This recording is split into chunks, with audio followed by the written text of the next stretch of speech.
Teman-teman, kalau aku belajar baca dari buku-buku yang ada mengenai problem solving ya, langkah untuk menyelesaikan sebuah masalah itu kalau yang detail itu sampai 8 langkah gitu ya. Tapi secara ringkas sebetulnya bisa dalam 3 aja gitu. Nomor 1, untuk menyelesaikan masalah, nomor 1 adalah lo mesti ngerti lebih dulu masalahnya apa. Jadi nomor 1, identify the problem ya. Yang nomor 2, we have to be able bisa mengenerate alternatif solusi apa saja yang memungkinkan untuk bisa menyelesaikan masalah itu.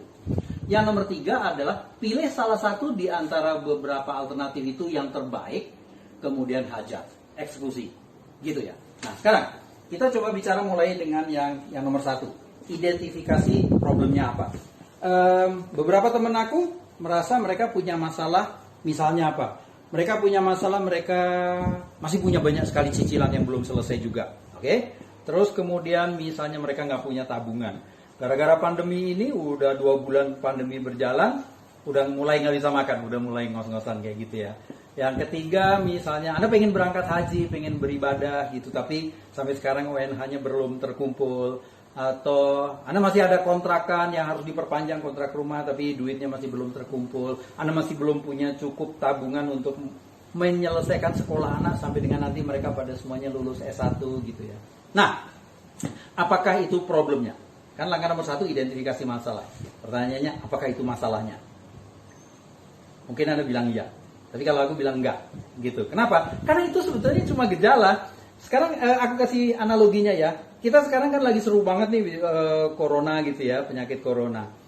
Dibilang di situ penyakit corona itu gejala-gejalanya adalah sakit kepala, terus kemudian ingusan, kemudian batuk dengan lendir, tenggorokannya sakit, demam cukup tinggi, terus kalau nafas itu sesak nafas atau bahkan ada nyeri dada gitu.